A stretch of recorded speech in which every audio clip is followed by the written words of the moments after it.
Quel Mac ? Question au singulier et au pluriel pour la keynote du 8 mars dont on attend la confirmation de manière imminente. MacBook Air ou MacBook Pro ou les deux, iMac 27, 27 Pro ou pas, nos réponses à suivre dans Pommes.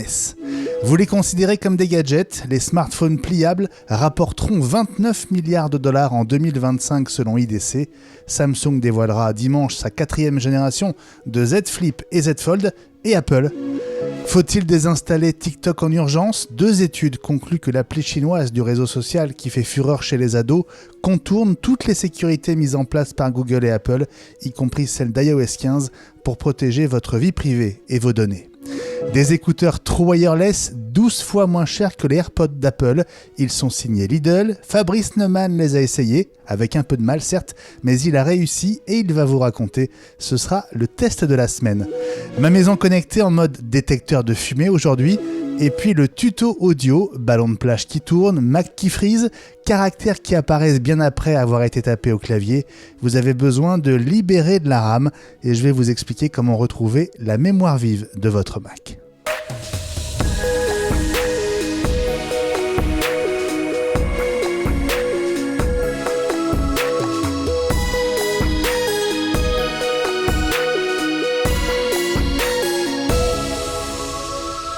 Jeudi 24 février 2022, J-12 avant la keynote probable du 8 mars et J-4 et J-3, Ellie, avant nos anniversaires surtout. Et oui, le temps passe et on ne rajeunit pas, mais bon, toi tu es toujours jeune premier, moi l'âge avance peu à peu. Oh, il a fini papy, oui. Vieux dernier, non, mais non, c'est ça.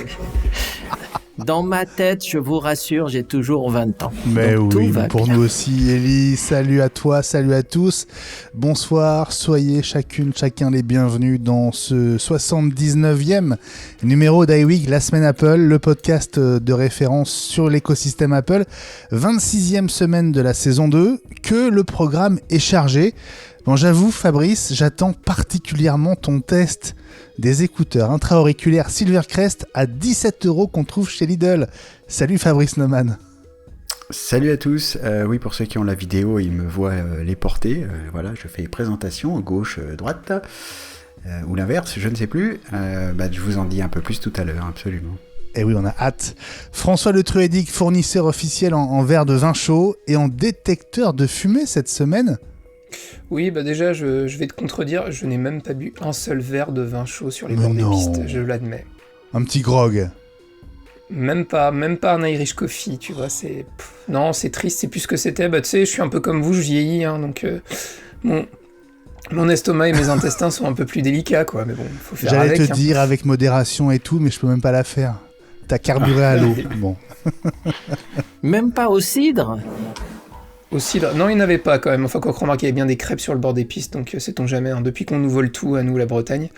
Non, effectivement, Benji, je vais vous parler un peu de détecteur de fumée. Je continue à surveiller tout ça, d'autant que mon bureau a failli prendre feu il y a quelques temps, et on ne sait toujours pas ce qui s'est passé, mais il y a eu une belle fumée blanche dans mon bureau. Oh. Pourtant, il n'y avait pas de nouveau pape, et on ne sait pas du tout ce qui s'est passé. Donc un test grandeur nature, ce sera tout à l'heure dans ma maison connectée, le rendez-vous domotique HomeKit avec toi François, sain et sauf, heureusement. Ellie, qu'est-ce qu'on va se mettre sous la dent cette semaine avec ton dîner ? Un petit dîner un peu varié cette semaine, avec beaucoup d'Apple quand même, hein, mais petite chose rigolote entre Apple et la justice néerlandaise once again. Le retour des vieux démons et en dessert, un petit tuto rapide. Je sais qu'il y en a déjà un autre, mais là c'est un petit tuto très rapide. Vous allez voir. Et à tout à l'heure pour ce dîner. L'actu Apple vous passionne comme nous, alors abonnez-vous à i5, le premier et le seul podcast quotidien dédié à cet univers. Chaque jour, en 5 minutes, les 5 infos essentielles avec 2 membres de la team iWeek à chaque fois. Dans vos oreilles, plus de 20 épisodes par mois pour moins de 5€, 4,99€ pour être précis. Pour vous abonner, ça se passe sur Spotify et sur l'appli podcast d'Apple, où vous avez 3 jours d'essai totalement gratuits et c'est sans engagement. Pour soutenir iWeek, qui reste gratuit, on a besoin de vous. On en profite pour remercier celles et ceux qui nous soutiennent déjà, pour Vous autres, pour tous les autres, rendez-vous sur patreon.com/iWeek. Faites un don pour chaque épisode à partir d'1,50€. Essentiel pour nous permettre de développer iWeek, alors un grand merci d'avance. Et puis suivez-nous sur les réseaux et notamment sur Twitter @iWeekNews et @i5fr. Retweetez-nous, là aussi on a besoin de vous et de votre communauté pour grandir, et utilisez le hashtag iWeekLSA, LSA comme la semaine Apple, pour que vos messages nous parviennent. Dans une dizaine de minutes, TikTok, cheval de Troie de Pékin, mais tout de suite le pliable, et si Apple était en train de passer à côté de la prochaine grande révolution. À tout de suite. Est-ce que le pliable va être la prochaine grande révolution, et est-ce qu'Apple s'apprête à passer à côté ? C'est l'info de la semaine, alors que Samsung s'apprête, ce sera dimanche, à dévoiler sa 4e génération de smartphones pliables. Le Z Flip et le Z Fold 4 sont au programme de la conférence prévue dans le cadre du Mobile World Congress à Barcelone. Pour l'instant, les amis, Apple, le pliable, c'est un sujet qui n'a jamais, à ma connaissance, était même évoqué par Tim Cook. Je crois qu'il en a parlé en disant qu'Apple regardait la technologie, mais que pour l'instant c'était juste un regard curieux. Il n'y avait rien de concret. Et Apple arrivera, ou pas d'ailleurs, sur ce marché s'il considère qu'il est mûr et s'il considère que la technologie, plus qu'un effet d'annonce, devient quelque chose de très fiable et en même temps de compatible avec tout leur écosystème, c'est-à-dire qu'il faut que ça soit en même temps très mince, très souple, que ça ne pose pas de problème, etc. Donc, ils sont jamais pressés d'arriver sur un marché, mais quand ils arrivent, leur produit doit être parfait. Ils peuvent pas se rater sur un iPhone, impossible. Alors si on en parle cette semaine, c'est parce que IDC vient de sortir une étude sur le pliable avec une estimation qui nous a étonnés, surpris, même impressionné. 29 milliards de dollars en 2025, c'est ce que devrait peser le marché du smartphone pliable. Alors c'est vrai que on regarde Samsung se casser un peu les dents sur cette technologie. Ça a été des débuts très difficiles, vous vous souvenez. On en parlait aussi avec vous cette semaine dans i5. La 3e génération des Z Flip et des Z Fold commence à devenir presque attirante, presque sexy. La 4e, elle sera donc dévoilée ce dimanche.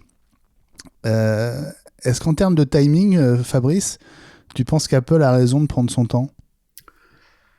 Alors, raison, oui, parce que même si les chiffres qui sont annoncés sont assez gros, le marché est pas très grand, et aujourd'hui, quand Apple sort quelque chose, c'est forcément sur un marché j'ai presque envie de dire d'hypermasse en termes de millions d'exemplaires vendus. Donc c'est pas encore assez grand.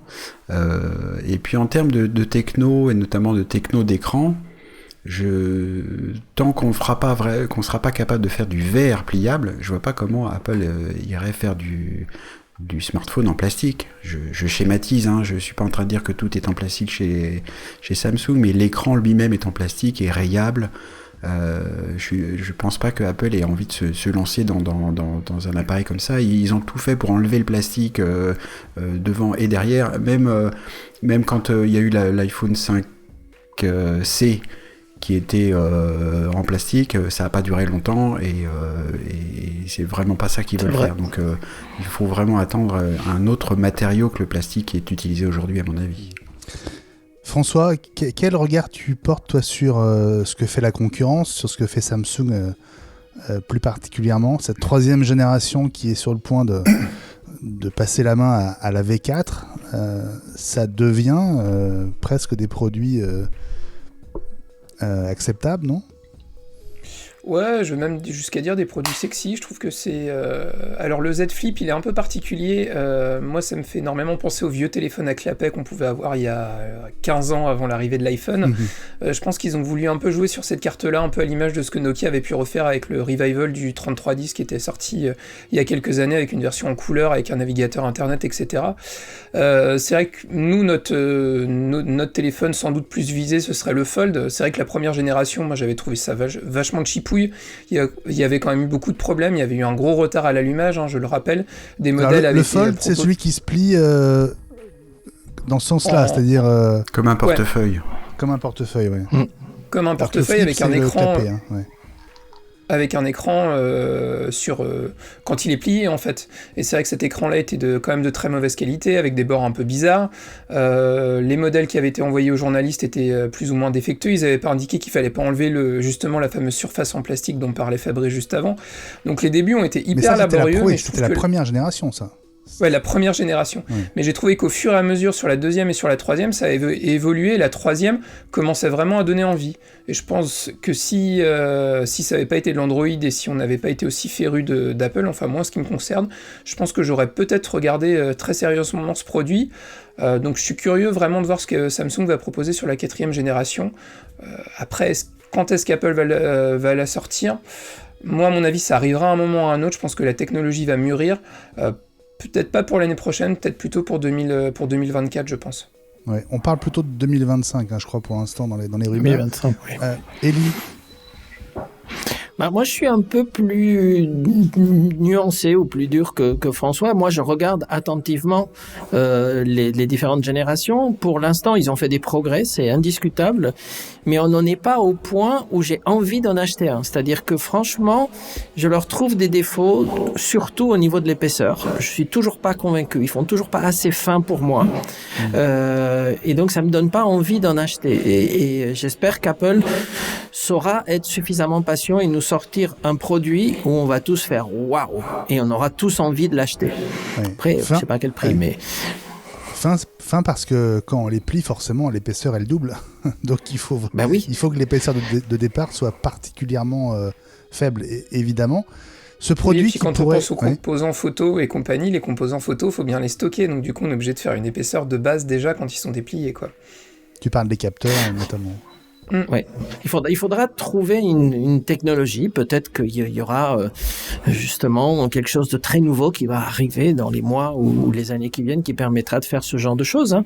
Mais pour l'instant, moi, je ne suis pas vraiment encore impressionné. Je veux dire, ça ne m'apportera rien d'avoir un téléphone pliable. D'avoir une tablette pliable, peut-être.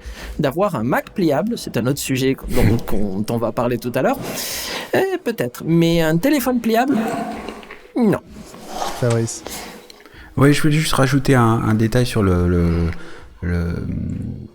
niveau d'épaisseur. Rappelons que les iPhone 13 ont légèrement épaissi par rapport à l'iPhone 12 pour justement mettre un peu plus de batterie, placer des objectifs photo qui dépassent encore plus, qui sont énormes, etc. Donc si on imagine un iPhone un peu plus fin sur un bord pour qu'il puisse se plier en deux, effectivement, en ce qui concerne les capteurs photo, là, à part faire des choses périscopiques, là, c'est compliqué, mais du coup, c'est aussi compliqué. Donc si on fait un iPhone pliable avec un périscope ou deux et tous les composants qui vont avec, c'est 3 500 €, quoi.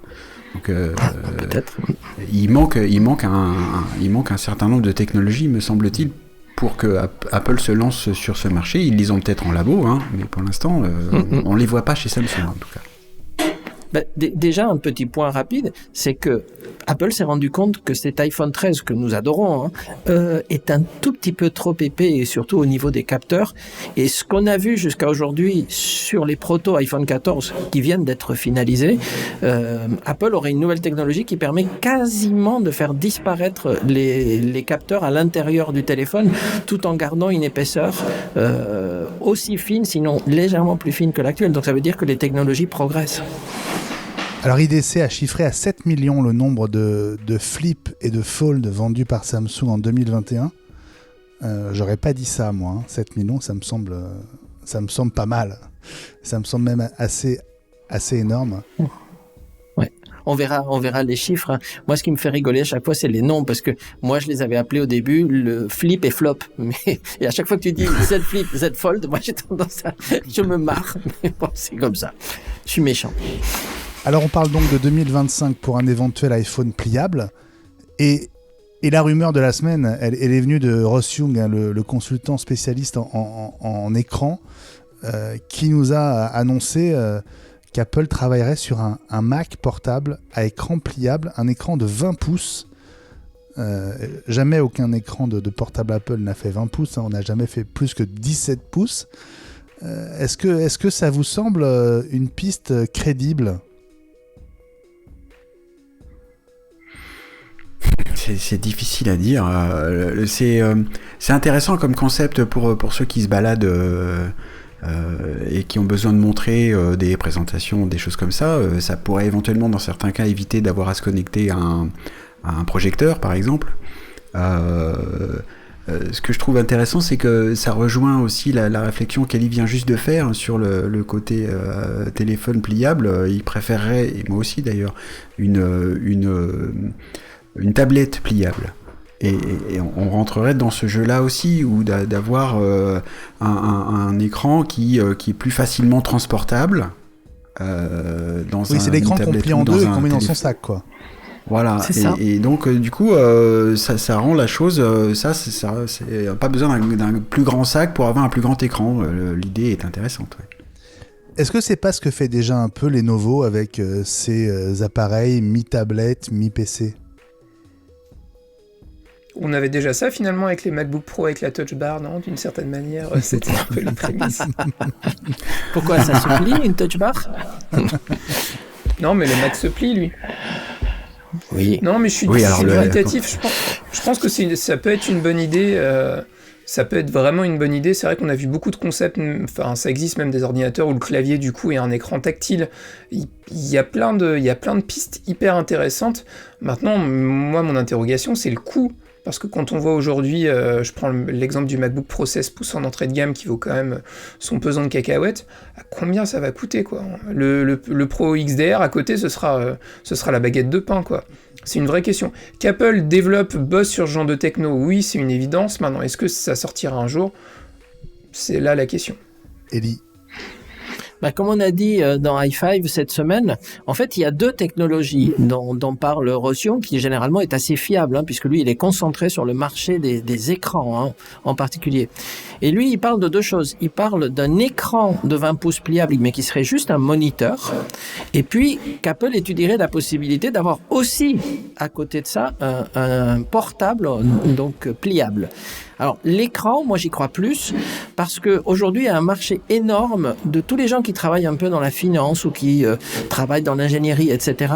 Et j'ai vu plein de gens arriver à une réunion avec leur ordinateur portable, quelle que soit la taille, et sortir d'un sac un puis deux moniteurs et les connecter en USB-C pour avoir 3 écrans. Et donc, si tu arrives avec quelque chose de plié, tu le déplies, tu as un 20 pouces, et que tu le connectes sur ton ordinateur, c'est juste magique. Si l'ordinateur, après, est pliable, se pose la question qu'on a évoquée aussi dans i5, est-ce qu'Apple acceptera ou accepterait qu'il soit tactile ? Parce que s'il est pliable mais pas tactile, on perd une partie de l'intérêt de cet écran pliable. S'il est tactile, Apple vraiment casserait un des principes sacrés de l'époque de Steve, qui est pas de main sur l'écran. Donc jusqu'à maintenant, ils tiennent. Mais peut-être un jour. Jusqu'à présent, si c'est un Mac, c'est pas tactile. Point. Ben oui. C'est ça. Bon, ça nous fait quelques sujets de préoccupation et d'intérêt d'ici 2025, sans doute au plus tôt pour un iPhone pliable. Et peut-être... Avant ou après l'Apple Car ? Et les lunettes. Et plutôt 2026-2027 pour un éventuel Mac portable à écran pliable. Allez, dans un instant, on ouvre le dossier de la semaine. TikTok et ses indiscrétions. À tout de suite. L'appli TikTok, qui appartient à l'éditeur chinois ByteDance, est-elle un cheval de Troie du régime de Pékin pour obtenir nos données et tout savoir sur nos vies ?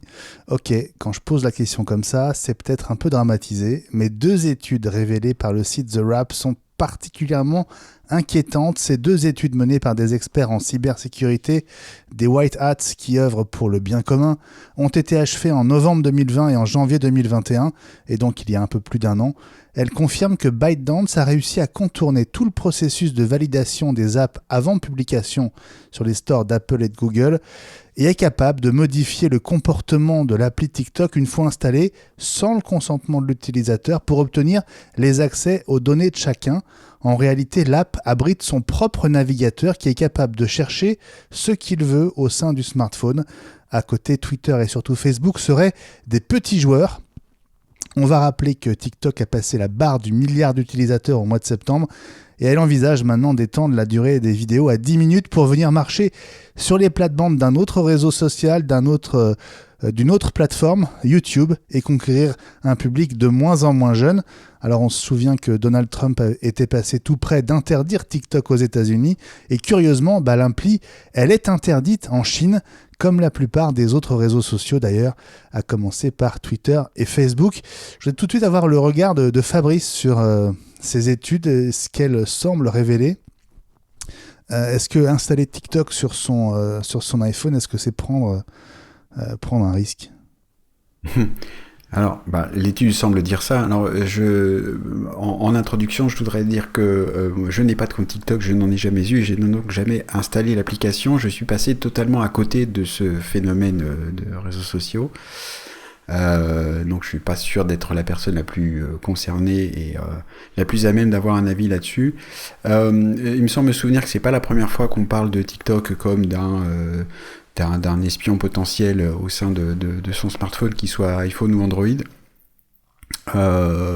C'est quand même le cas de pas uniquement les applis de réseaux sociaux, dès qu'on installe aussi des applis de type messagerie comme WhatsApp et les autres, Telegram, qui sont parfois considérés comme des réseaux sociaux aussi quand ils atteignent un certain nombre d'utilisateurs, ils font d'abord une première chose, c'est de demander en gros d'aspirer le carnet d'adresses pour pouvoir mettre les gens en rapport les uns avec les autres.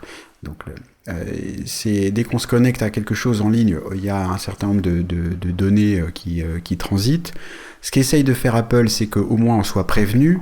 Donc là, en l'état, TikTok semble vouloir contourner des protections mises en place par Apple et Google d'ailleurs. Donc c'est parfaitement condamnable. Le problème qu'on a dans ces cas-là, c'est qu'on a, dans mon métier par exemple, je vais avoir beaucoup de mal à dire aux gens, n'installez pas ça pour protéger votre vie privée. Parce que si on l'installe pas, donc on peut pas l'utiliser et donc on tourne en rond. Et ça ne fait que justifier les efforts d'Apple pour essayer de contrecarrer ce genre de pratique. François, ton regard sur ce que semble confirmer cette étude?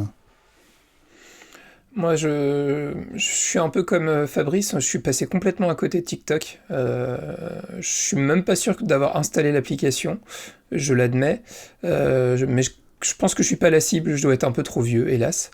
Mais c'est toujours embêtant de ce genre d'informations, je trouve. Et j'ai envie de rebondir sur ce que disait Fabrice justement. Il y a pas longtemps encore, j'ai eu des suggestions de comptes sur Instagram et j'étais assez dubitatif parce que j'ai dû à un moment, que ce soit par Facebook ou autre, mettre mon carnet d'adresses, le synchroniser, ce qui fait que j'ai des suggestions de gens. Je comprends pas pourquoi ça apparaît là, si ce n'est que ça passe par le carnet d'adresses. Donc je pense qu'il y a vraiment un gros travail de sensibilisation à faire sur ces données-là et sur le fait que quand on installe les applications, il faut bien prendre le temps de lire ce qui est noté. On en reparlera tout à l'heure quand on évoquera les mises à jour avec le AirTag par exemple. Il y a vraiment un gros travail de pédagogie à faire pour qu'on se rende compte que quand on installe une application, l'application va avoir accès à ces données et ces données-là, c'est peut-être embêtant qu'elle y ait accès, quoi. Et finalement, TikTok a sans doute trouvé une solution pour récupérer ces informations-là et d'autres, et ça c'est vraiment dommageable. Mais c'est assez cocasse, je trouve, comme tu le disais en préambule, de voir une application qui est interdite sur le territoire chinois, et Pékin en profite quand même pour réussir à récupérer des informations dans les autres pays, alors qu'eux-mêmes ne permettent pas à leurs citoyens de l'installer, quoi. C'est un côté assez cocasse. Alors, ce que tu dis est intéressant, mais évidemment, tout ce que fait l'appli n'est pas mentionné dans les messages qu'on ne lit pas en l'installant. Hein.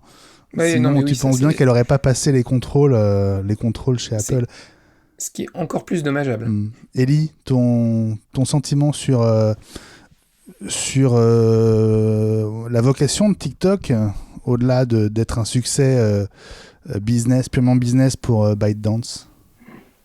Écoute, le problème, c'est que la Chine, de ce côté-là, a une vision qui est complètement différente de la nôtre. Pour eux, c'est totalement normal et légitime d'aspirer des données, et ils s'en privent pas. La preuve, c'est que tous les routeurs Huawei, des routeurs 4G, 5G, etc., alors qu'ils sont là simplement pour router du trafic, piquer des données, les envoyer, ils ont été interdits dans plein de pays, y compris la France, au niveau de la 5G, parce que les experts en sécurité ont prouvé que c'était des aspirateurs de données, et le routeur, toutes vos infos passent par là. Mais pour la Chine, c'est normal et c'est de bonne guerre. Donc, que des applications qu'ils fabriquent et qu'ils exportent récupèrent des données pour les besoins du Parti communiste chinois, c'est logique. Mais par contre, ça peut être gênant de les récupérer sur des utilisateurs chinois, donc il interdit chez eux. Mais ça, c'est logique aussi. Donc c'est vraiment une politique d'État. Et contre ça, à part des décisions d'État, encore une fois, donc les États-Unis ont essayé de le faire, la France pourrait le faire un jour, si c'était le cas. Mais je pense pas qu'au niveau d'une société, alors le problème avec Apple et Google, c'est que eux mettent des barrières, mais ce qu'on semble lire, c'est qu'ils réussissent à les contourner. C'est-à-dire que vous pouvez, si l'application vous le demande, dire « j'autorise la synchronisation de mon carnet d'adresses » ou pas. Mais de notre côté, si l'application vous le demande pas et qu'elle détourne votre carnet d'adresses et le reste, la question c'est est-ce que le sandboxing d'Apple qui est censé éviter ça sans votre accord est contourné vraiment ou et dans ce cas ils sont assez forts. Et en fait, pour résumer tout ça et reprendre une vieille publicité que vous avez tous entendue, on pourrait dire que ces toqués du TikTok ont la tactique. Attention. Est-ce qu'Apple, sachant un petit peu l'envers du décor, qu'est-ce qui empêcherait Apple de dire, comme pour Fortnite, TikTok, plus c'est le nombre d'utilisateurs. C'est le nombre d'utilisateurs exactement. Et la popularité de l'app chez les jeunes. Moi, je t'avoue que suite à une émission, on en avait parlé de zone interdite sur les jeunes et TikTok, je l'ai installé parce que je voulais comprendre ce que c'était. Parce que à mon époque, mes enfants, eux, c'était pas la génération TikTok. Mais la génération actuelle, c'est TikTok, c'est l'application qu'ils ont tous. Et donc, je l'ai installé pour essayer de comprendre. Je n'ai rien compris. J'ai essayé de faire des choses. Je n'ai rien compris. Et j'ai fini par la désinstaller. Donc, elle n'est plus sur mon téléphone. Je l'ai gardée 48 heures. Peut-être qu'ils en ont profité largement pendant oui, ça a suffi. J'ai essayé de comprendre. Et tu penses, Fabrice, que le succès de TikTok est tel qu'Apple ne peut pas la supprimer de l'App Store ? Mais bien sûr, et c'est comme parce que on est à des niveaux un peu comme Facebook. Rappelons que Facebook aussi a essayé de faire des tours de passe-passe régulièrement pour contourner des limitations. Il y a plusieurs années de ça, Facebook, l'application n'avait pas le droit de tourner en tâche de fond parce que ça consommait beaucoup d'énergie, donc elle faisait partie des applications qui n'avaient pas le droit de tourner en tâche de fond. Et pendant quelques temps, Facebook avait fait en sorte de s'inscrire sur l'iPhone comme une application audio en faisant tourner un son silencieux en permanence, et l'audio ayant lui le droit de tourner en tâche de fond, du coup l'application Facebook pouvait continuer à tourner en tâche de fond. Ça contrevenait totalement aux édicts d'Apple, mais ils l'ont fait pendant quelques temps. Mais ensuite, une appli qui fait ça, qui s'appelle pas Facebook, se fait sortir de l'App Store en 3 secondes. Facebook, on dit c'est pas bien, on tape sur la main et puis ensuite on dit bon allez vous changez, soyez gentils, mais on n'enlève pas Facebook. Et je pense que c'est pareil pour TikTok, on n'enlève pas TikTok. Non, bien sûr que non. Bon, on va suivre ce qui va se passer autour de cette appli qui évidemment est devenue un phénomène auprès des jeunes, ceux parmi nous qui ont des enfants, des ados dans notre périmètre savent que TikTok est évidemment installé sur leur smartphone. On va suivre les développements autour de ces deux études. Dans un instant, on va parler d'un autre produit qui a sans doute été conçu en Chine. Ce sont des écouteurs. Ils sont Bluetooth. Ils sont peut-être des concurrents pour l'AirPod et ils ne coûtent que 17 €.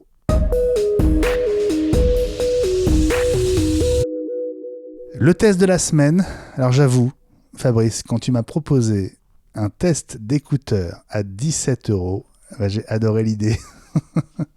Bon, peut-être que tout le monde n'est pas au courant de leur existence. Alors, de quoi s'agit-il? Dis-nous tout.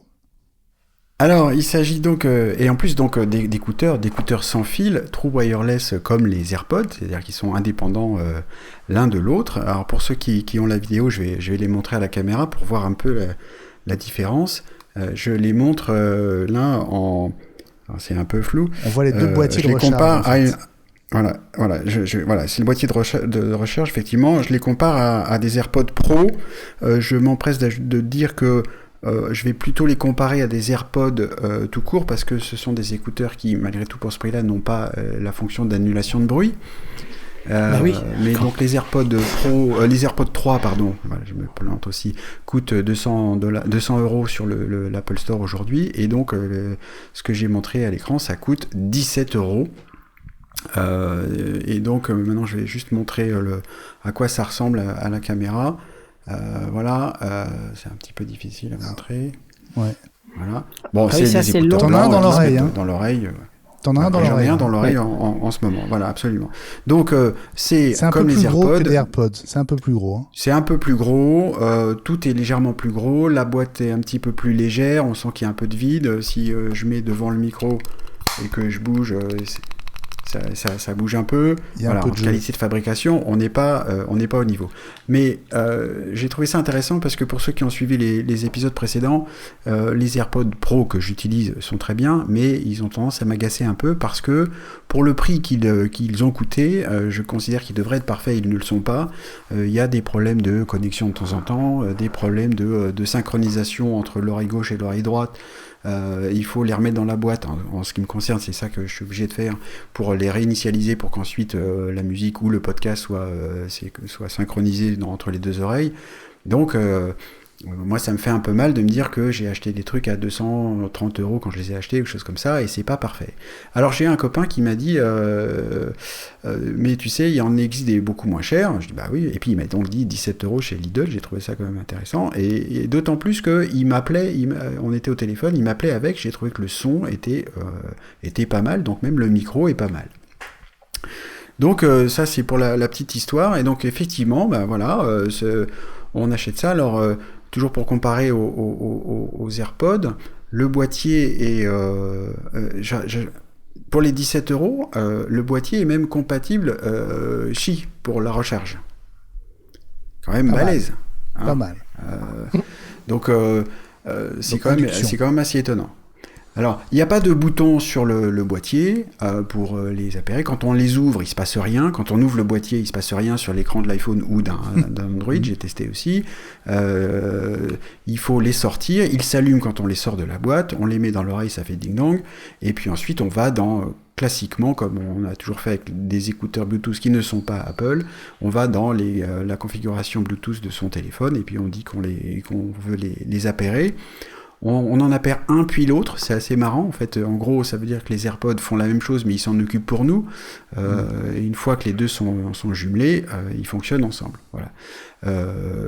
Ils ont la détection de l'oreille, c'est-à-dire que si on en enlève un, la musique ou le podcast s'arrête et recommence quand on les met. Ils ont des commandes tactiles.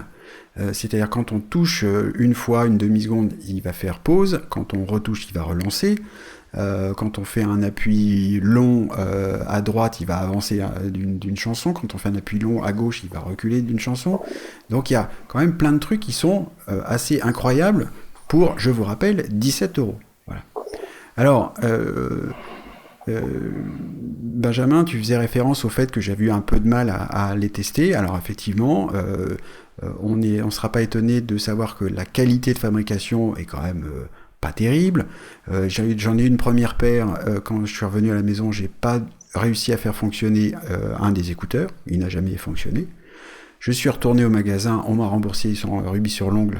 Pour l'anecdote même, c'est 16,99 €, ils m'ont remboursé 17 € parce que j'avais pas 1 centime d'euro à leur redonner. Et puis je suis allé dans un autre magasin, j'ai pris une autre paire et il marche.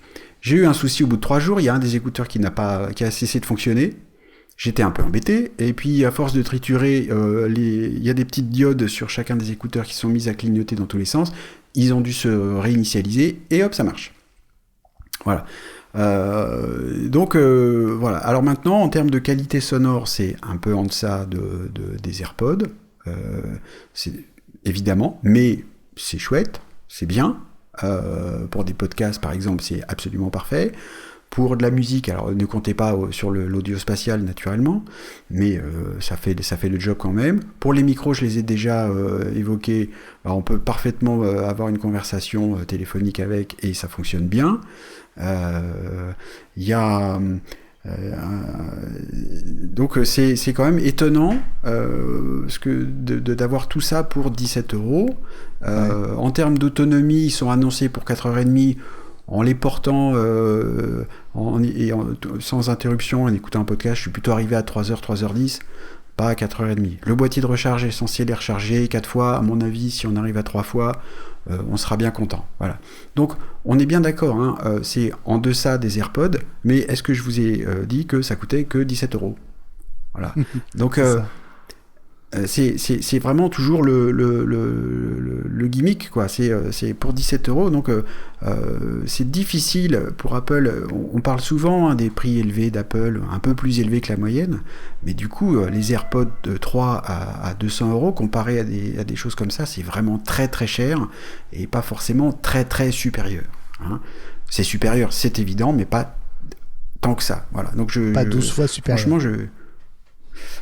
voilà, exactement, pas 12 fois supérieur. Donc voilà, c'était un peu aussi pour moi pour mettre en perspective les AirPods avec d'autres choses qui offrent des fonctions à peu près similaires, enfin qui sont comparables en tout cas, avec une qualité assez étonnante pour ce prix-là. Alors, je vous en reparlerai dans 6 mois pour voir si peut-être la batterie ne tient plus 3 minutes, des choses comme ça. Hein. Il y a des choses là que je ne peux pas vous dire en ne les ayant testées que quelques jours.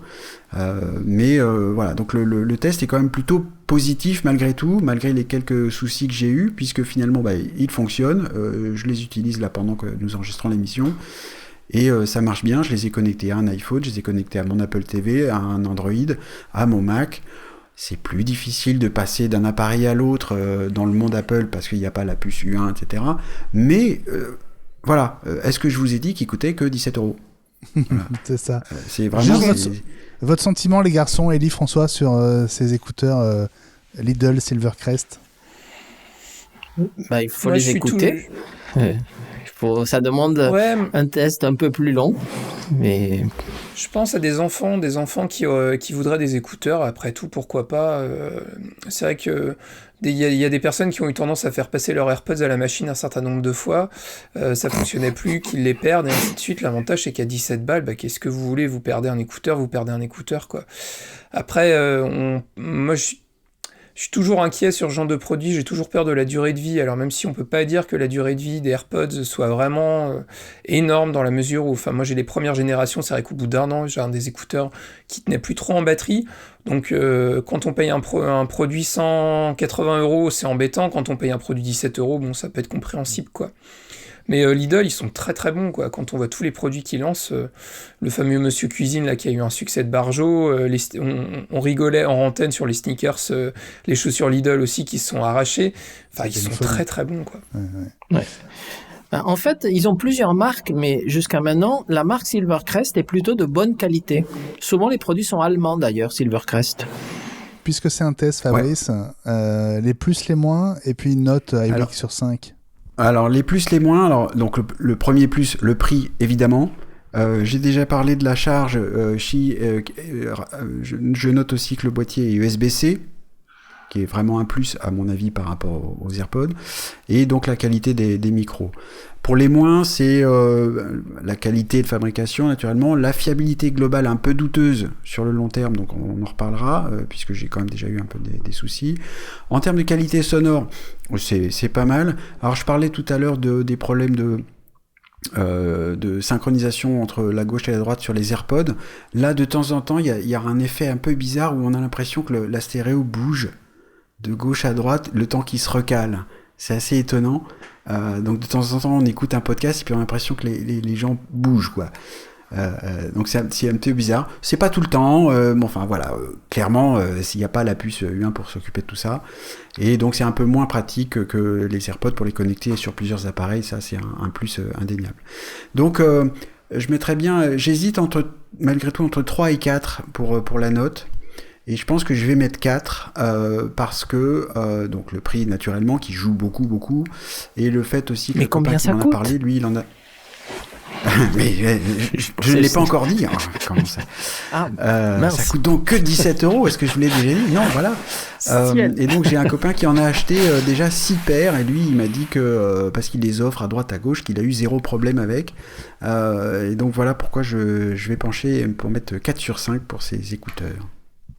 Eh bien, merci Fabrice Neumann pour ce test de la semaine donc consacré aux écouteurs True Wireless Bluetooth de chez Silvercrest qu'on trouve donc chez Lidl à 17 €. Et notez qu'il s'agit des STSK 2E5. Ne pas se tromper sur le modèle.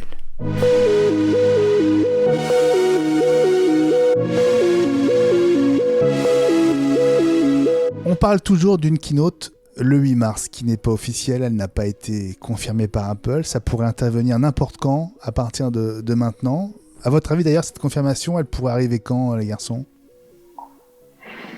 Minimum. À mon avis, elle est arrivée entre le moment où on a enregistré et le moment où on est diffusé, où vous nous écoutez. Moi, je mets une pièce là-dessus pour le fun. Tu crois ? Moi, je la vois bien lundi, la confirmation, non ? Lundi ou mardi. Ouais. Et mardi, c'est une semaine avant. Hein, donc, une semaine avant. Ouais, une semaine avant. Ils n'ont pas tellement besoin de faire plus maintenant que c'est là. C'est évidemment en vidéo aussi celle-là, donc il n'y a pas d'invitation plus que ça à faire.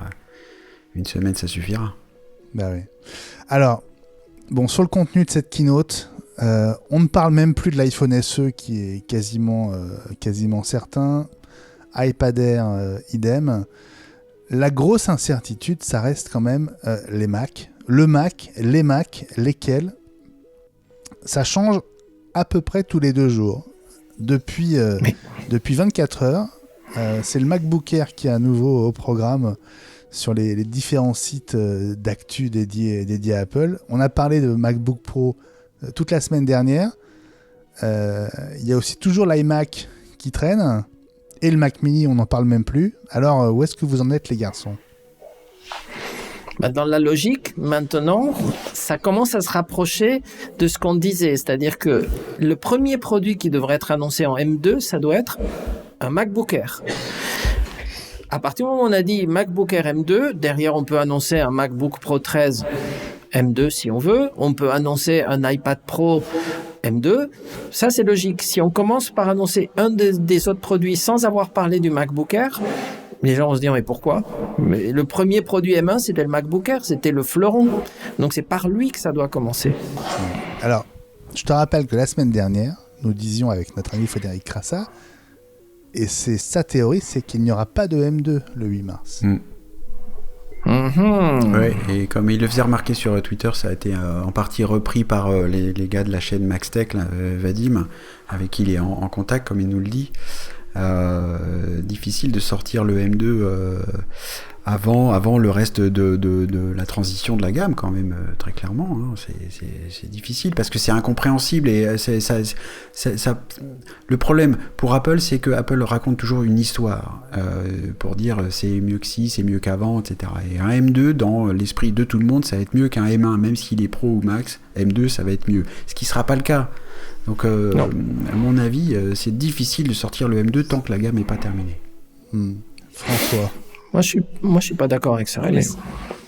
C'est la soirée des paris. Moi, à mon avis, on aura le droit à un nouveau MacBook Pro 13 pouces qui va remplacer le 13 pouces actuel. Pourquoi ne pas imaginer mettre une petite puce M1 Pro après tout ?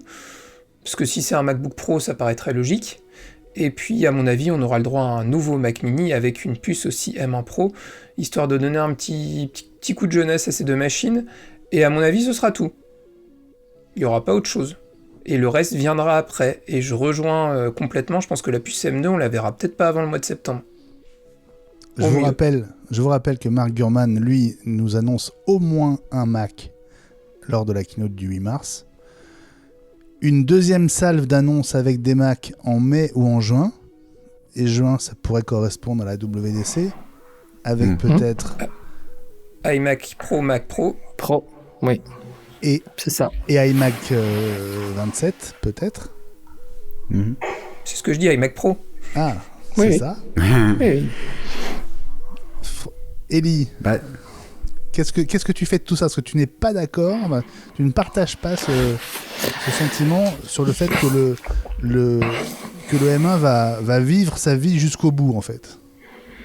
Bah, en fait, non, parce que le M2, tous les analystes qui commencent à en parler en détail, parce qu'on a commencé à voir les specs sur le nombre de cœurs, sur la vitesse, etc. Il commence à y avoir beaucoup d'infos qui sortent sur le M2 dernièrement, donc qui semblerait vouloir dire qu'Apple a rattrapé son retard, disent que de toute façon, le M2 sera mieux que le M1, mais moins bon que le M1 Pro et que le M1 Max. Donc, c'est juste une évolution de l'entrée de gamme qui ensuite sera complété par une évolution du haut de gamme en M2, mais pas tout de suite, parce qu'il y a eu quand même un décalage.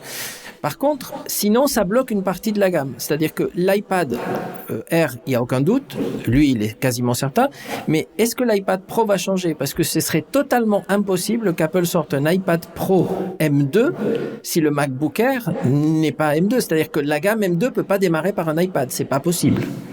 Et donc, à un moment donné, ces produits, ils doivent évoluer. On ne peut pas attendre la fin de la transition si les produits sont prêts. Parce que Apple perd beaucoup d'argent si le MacBook Air n'évolue pas, alors qu'il est prêt, si l'iPad Pro n'évolue pas alors qu'il est prêt.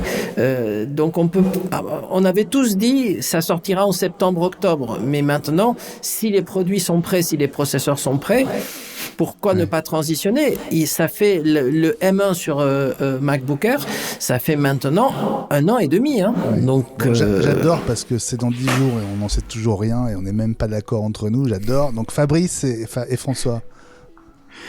Juste, Ellie faisait référence à l'iPad Pro qui est sorti avec la puce M1 qui est sorti un peu plus tard.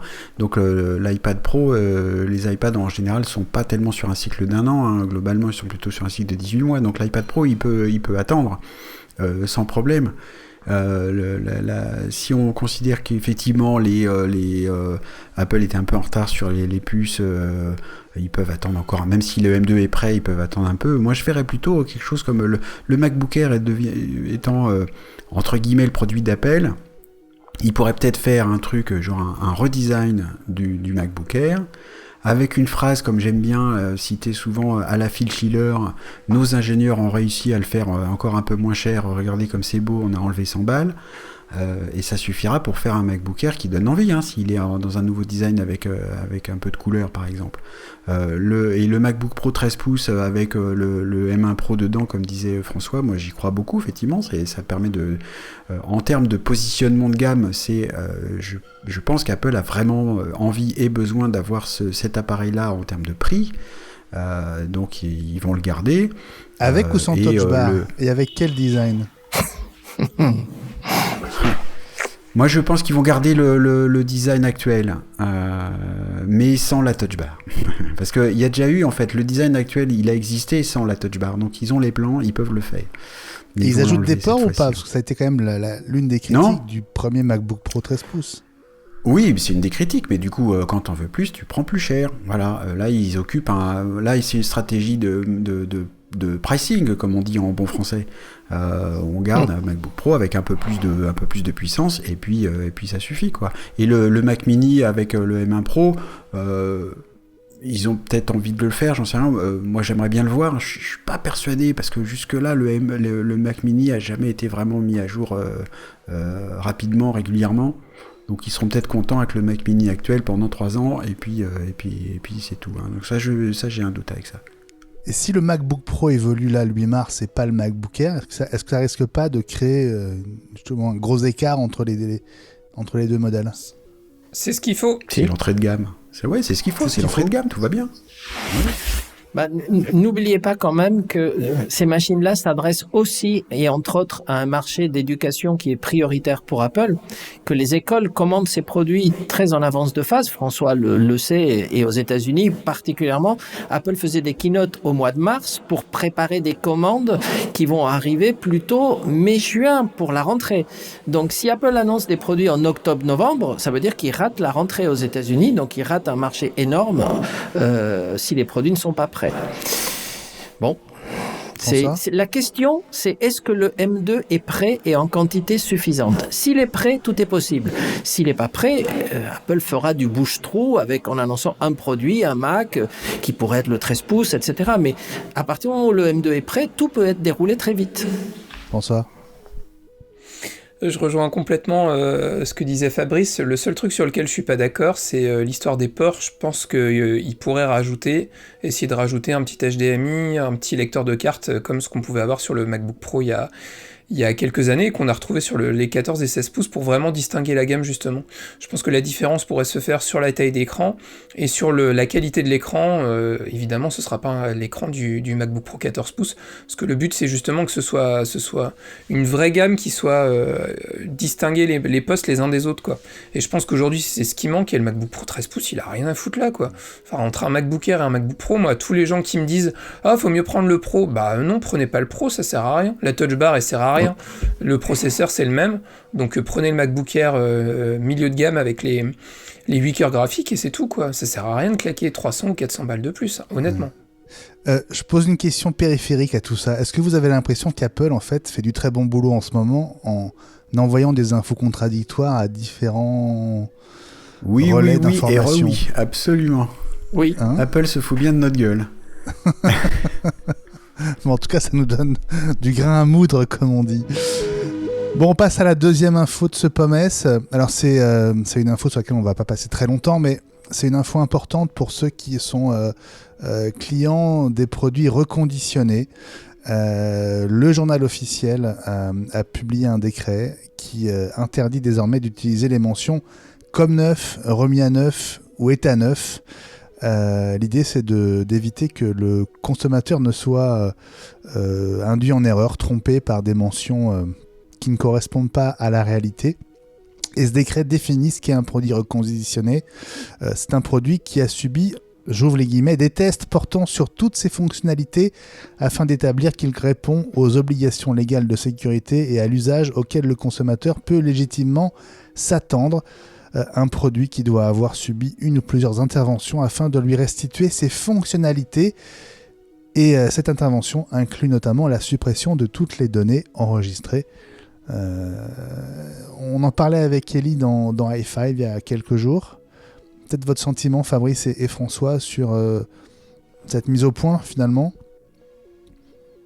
Faire un peu de ménage. Qui est bienvenue. Ouais.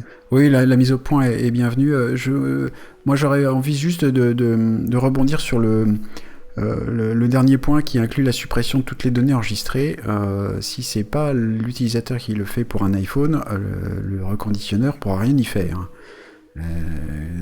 Donc ça me surprend un peu. Je sais pas s'il y a, j'ai pas regardé, s'il y a des précisions supplémentaires.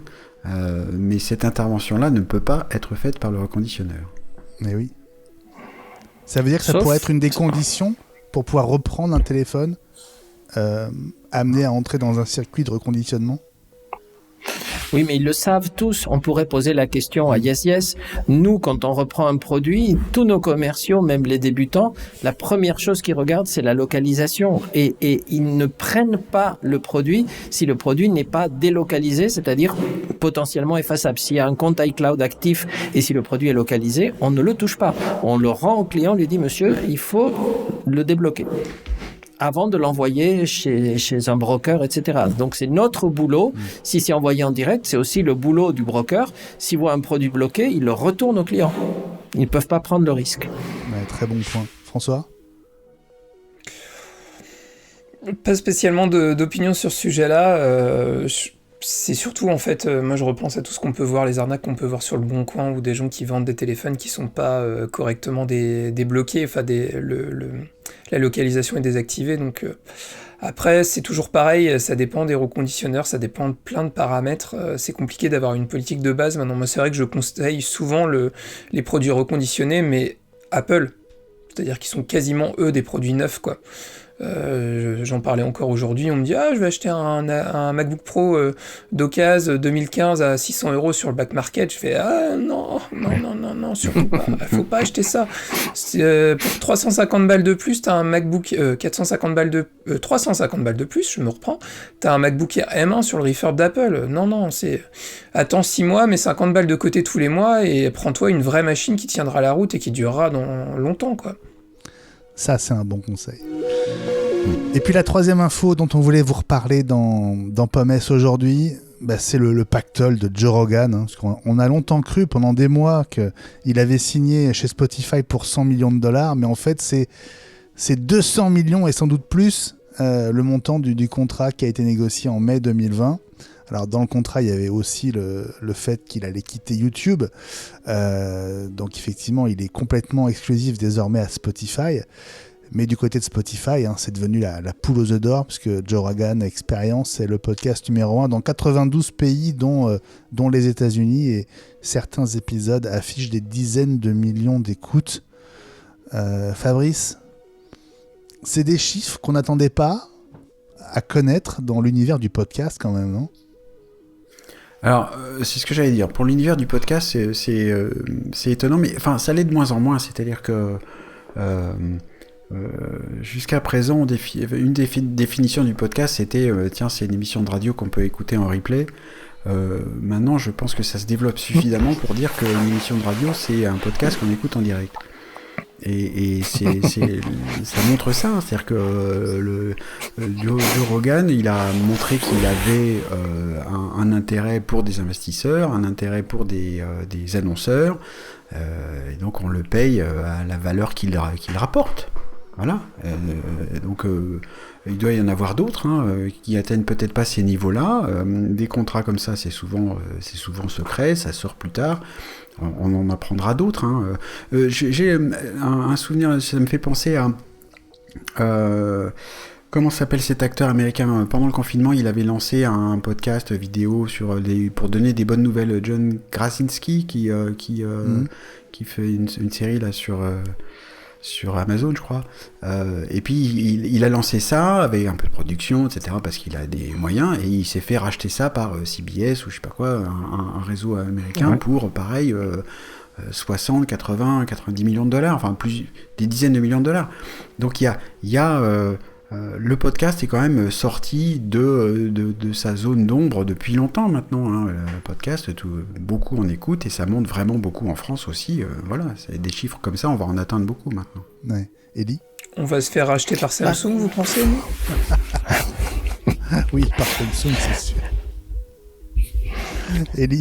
Ce qu'on peut retenir en fait de tout cet épisode Joe Rogan, c'est que une fois que les passions se sont un peu calmées, que les polémiques des anti-Rogan, des pro-Rogan, etc., ce qu'on peut conclure, c'est que dans tous les cas, ça a été un énorme coup de pub pour Spotify et pour le podcast en particulier, parce qu'effectivement, comme tu viens de le dire, il est passé numéro 1 dans 92 pays, ce qui est incroyable.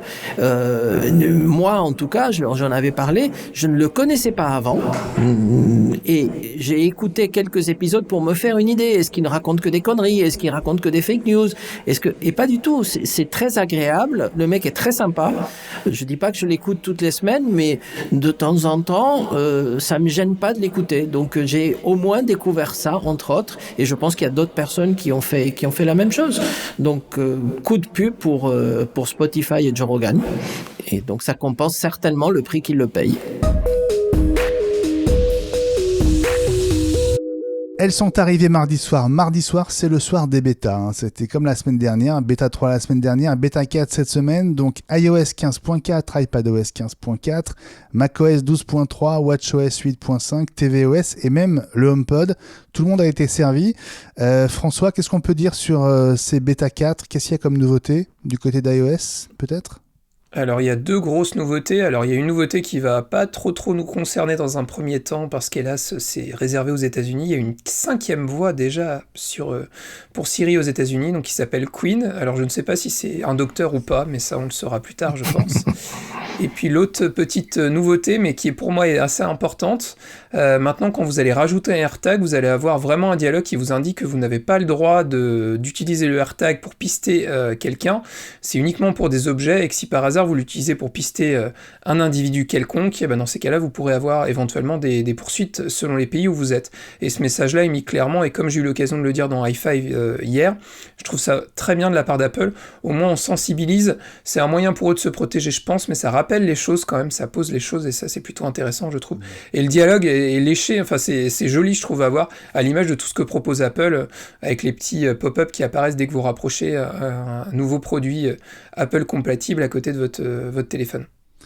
Bon, je crois que tu as aussi de gros espoirs avec la mise à jour pour les HomePod.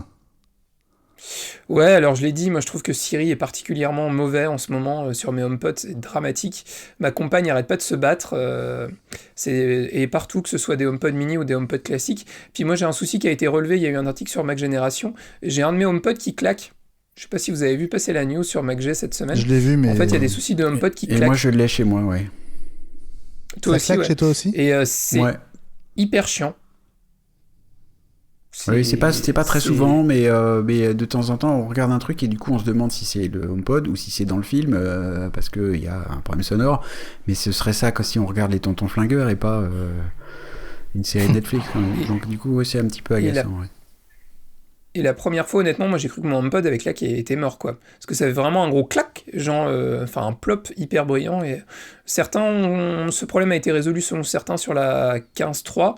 Moi, j'ai eu le sentiment qu'il me le refaisait un petit peu.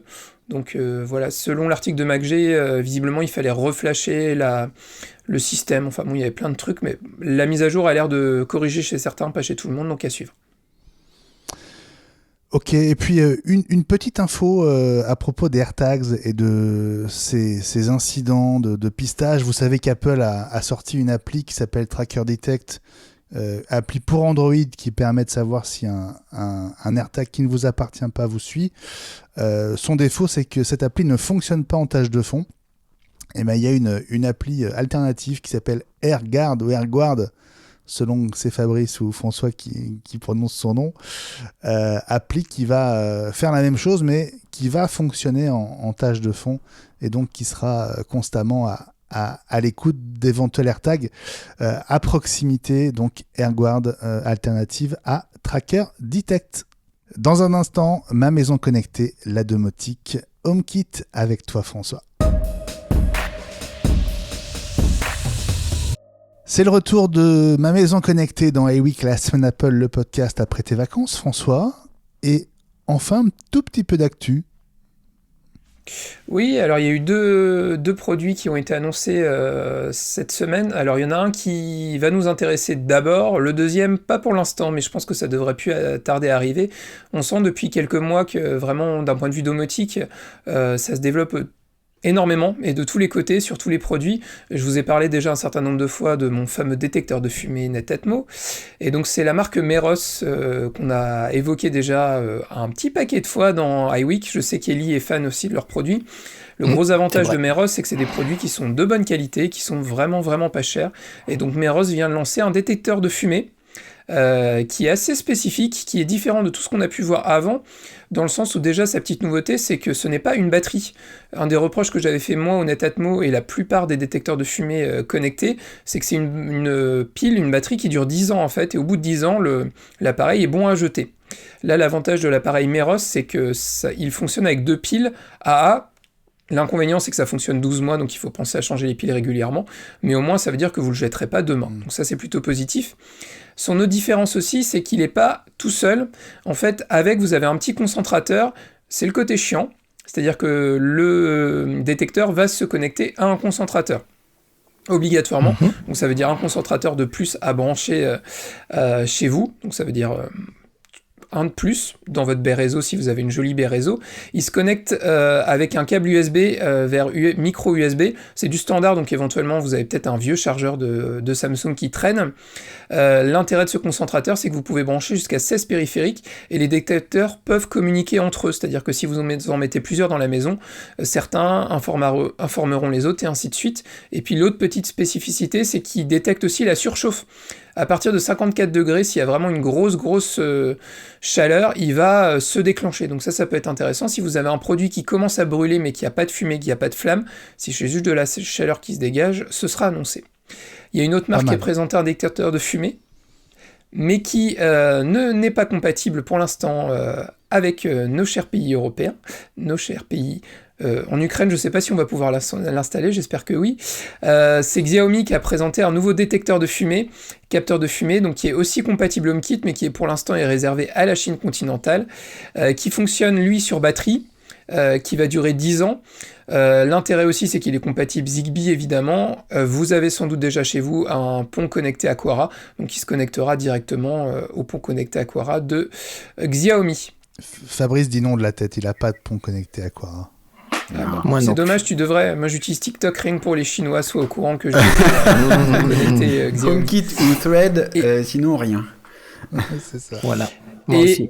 Et justement, tu me donnes une superbe transition pour terminer. Nos amis de chez Eve ont annoncé que leur détecteur de fuite qui s'appelle Eve WaterGuard, on en avait parlé quand Eve a présenté tous ses nouveaux produits. Donc ils viennent de sortir une nouvelle version de ce produit qui était sorti l'année dernière, qui a l'avantage d'être compatible justement avec la technologie Thread. Donc ça se présente sous forme d'un petit produit que vous branchez électriquement et il y a un gros fil qui court sur 2 mètres et du coup si vous avez une fuite, vous allez avoir une notification au niveau de votre smartphone. L'intérêt, c'est que vous pouvez rallonger, éventuellement racheter une rallonge. La petite différence, c'est qu'il coûte maintenant quasiment 100 € alors qu'avant il était à 80 €. Maintenant, c'est vrai que je trouve ça intéressant, les détecteurs de fuite. J'ai vu ça sur Twitter, quelqu'un qui avait mis en fait un script, une automatisation qui faisait que si par hasard il y avait une fuite de détecter sur sa machine à laver, il avait mis une prise connectée sur sa machine et automatiquement ça coupait sa machine. Et je trouve ça vachement intelligent et je me dis que je vais mettre ça dans ma maison. Et l'avantage de ce produit Eve, c'est que vous pouvez le faire couler sous toute votre cuisine. En fait, si par hasard dans votre cuisine vous avez, je sais pas moi, un lave-vaisselle, vous avez votre lave-linge, vous avez votre robinet, etc. Du coup, vous pouvez le faire couler tout le long de vos meubles et comme ça, vous êtes tranquille. Dis pas le faire couler pour un détecteur de fuite, c'est pas raisonnable. Le faire circuler, tu veux dire? Circuler. Oui. J'ai dit couler, mais circuler, c'est bien aussi. Merci François pour ce point sur l'actu HomeKit. C'était Ma Maison Connectée dans iWeek. On se retrouve dans une poignée de secondes pour parler des rumeurs de la semaine avec 2 sujets principalement. Les rumeurs de la semaine avec 2 sujets majeurs cette semaine. D'abord l'iPhone 14 et puis on va en parler. Le futur casque de réalité augmentée ou virtuelle d'Apple. Alors d'abord l'iPhone 14, d'abord des rumeurs autour d'une éventuelle augmentation de la mémoire vive embarquée pour s'aligner notamment sur ce que propose Samsung avec son Galaxy S22 Elite. Oui, tout à fait, puisque la mémoire passerait en fait à 8 Go de RAM. On ne peut être que d'accord, parce que plus on a de mémoire dans le téléphone, plus il va faire fonctionner des choses rapidement, moins de pagination, etc. Donc c'est très très bien. Et puis pour le reste, dans le design, il semblerait que, comme on a dit tout à l'heure, qu'il sera plus fin avec des capteurs qui vont moins ressortir. Mais notre ami John Prosser a fait une émission Scoop en disant « Ah, c'est la catastrophe, le design de l'iPhone 14 est définitif ». Et il a confirmé qu'il y aurait le punch hole, donc le petit trou, plus un petit notch. Donc en fait, il y aurait deux choses visibles dans l'écran et lui il trouve ça totalement affreux. Moi j'ai vu les photos, ça ne me dérange pas, mais lui il trouve ça scandaleux et il a publié plein de trucs en disant c'est pas possible qu'Apple fasse ça, comment hostile et tout. Il était très énervé. Bon, là-dessus, on n'a pas de certitude encore, je crois. Non. Je fais moyennement C'est pas confiance à Mark John Gurman Prosser. en même temps, hein, donc Voilà. bon. Voilà, je fais moyennement confiance à John Prosser là-dessus. En ce qui concerne l'iPhone 14 toujours, le design aurait été définitivement validé, donc ce point a dû être tranché, même si nous on n'est pas encore certains. Les infos mettront un petit peu de temps pour nous parvenir. Et il y aurait donc bien 4 modèles, comme on l'a toujours dit, avec deux sous-traitants qui vont se répartir la fabrication. D'un côté, il y aura les modèles Pro chez Foxconn, donc ce qu'on connaît déjà avec le Pro et le Pro Max. Le changement, ça va être de l'autre côté, hein, sur les 2 premiers modèles. L'iPhone 14, tel qu'on l'attend, est successeur des 12, 13, etc. Et puis un 14 Max à la place du Mini. Et donc ça confirmerait la disparition de l'iPhone Mini au profit d'un iPhone à grand écran qui serait moins cher que le Pro Max. Sniff, sniff. Ouais, Fabrice ? Et oui. C'est-à-dire que je vais pas avoir eu le temps d'acheter un iPhone mini en fait. Parce que comme j'ai tendance à garder mes appareils un peu longtemps, j'ai encore l'iPhone 10 et donc le 12 mini, 13 mini, je les ai pas pris et du coup quand il sera temps de remplacer mon iPhone 10, eh ben j'aurai pas de mini et ça va m'agacer parce que ça va être trop grand. Je regrette. Ouais, t'as du mal à comprendre cette évolution de gamme vers 2 iPhones à très grand écran ? Non, j'ai pas de mal à la comprendre parce que visiblement c'est le marché tire vers les plus grands écrans. Oui. Quand Samsung a commencé à sortir les premières phablettes, on appelait ça phablette à l'époque avec des écrans 4 pouces 7, c'est rigolo. Apple a mis du temps à réagir et avait des smartphones petits et il y a eu, on se rappelle, un immense un saut formidable en termes de nombre d'unités vendues d'iPhone avec l'iPhone 6 Plus qui a été la révolution pour ça et le 6 Plus s'est vendu vraiment très très très bien. Donc il y a une vraie demande du marché. C'est pas ma demande à moi, mais moi je suis pas le marché. Donc donc je comprends ce que fait Apple. Je le regrette juste pour moi, c'est tout. Ellie, tu prédis un succès à ce 14 Max ? Je pense qu'il est très attendu et effectivement, il y a un engouement pour les grands écrans. Donc, moi, j'étais très content de ce Mini qui avait toute sa place parce que très pratique, l'écran de très bonne qualité, très facile à mettre dans une poche, etc. Mais nous non plus, moi non plus, je ne suis pas le marché. Donc, je suis obligé de constater que les chiffres donnent raison à Apple et que les gens veulent un écran de grande qualité, mais moins cher. Ouais, François ? Ce qui me fait marrer, c'est qu'on est tous là à dire on l'aime cet iPhone mini, mais personne ne l'a acheté, donc faut pas chercher plus loin. Pourquoi est-ce qu'Apple le continue pas ? Oui, mais alors, donc moi j'ai pas eu le temps de l'acheter et ma fille là, et c'est ça qu'elle voulait. Hein. Ah ben voilà, c'est ça. Moi c'est pareil. Moi je l'ai pas acheté pour moi, mais autour de moi j'ai au moins 3 personnes qui ont acheté, à qui j'ai vendu ou offert des 13 mini, des jeunes en particulier. C'était ma phrase de conclusion, les gars, vous avez relancé, c'était pas le but, là, c'est n'importe quoi. C'est pas grave, ils avaient encore des choses à dire, fallait en profiter. Oui. Bon, le deuxième gros sujet qui a concentré les rumeurs de la semaine, c'est toujours le futur casque de réalité virtuelle augmentée d'Apple, avec deux infos pas vérifiables, mais qu'on va donc considérer comme des rumeurs. D'abord, la production de masse serait bien prévue pour commencer au mois d'août et donc pour une sortie avant la fin de l'année, même si Mark Gurman continue de penser que ce sera plutôt après Noël et donc début 2023. Et puis l'autre rumeur, et celle-là, elle pose pas mal de questions, elle concerne l'éventualité d'un abonnement qui serait nécessaire pour alimenter ce casque avec des applis tierces. Abonnement qui viendrait donc s'ajouter au prix du casque. Hein. On parle toujours ça s'appelle pas Apple Arcade. On parle toujours d'un prix supérieur à $2000 pour le casque. Tu disais dans i5 Helix, ça risquait de flinguer l'intérêt pour ce casque. Je te vois faire non de la tête, François. Non, effectivement, moi je considère que si on est prêt à mettre $2000 dans un casque, on sera prêt à rajouter une petite, au bol mensuel pour réussir à avoir des applications, à voir ce que ça proposera, et puis vraisemblablement Apple l'inclura peut-être dans un forfait Apple One ou autre. Voilà, moi perso ça m'inquiète pas.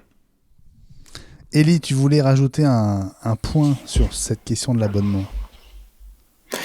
Ben oui, parce que ce casque de réalité virtuelle, c'est un nouveau marché pour Apple et c'est un premier produit dans une nouvelle gamme. Donc Apple a plutôt intérêt, vu que le prix, là on parle de 2000, mais moi j'ai entendu 3000. Donc si on a un casque, admettons, plus proche des $3000 et qui en plus, il faut payer un abonnement pour pouvoir l'utiliser. Alors tout dépend.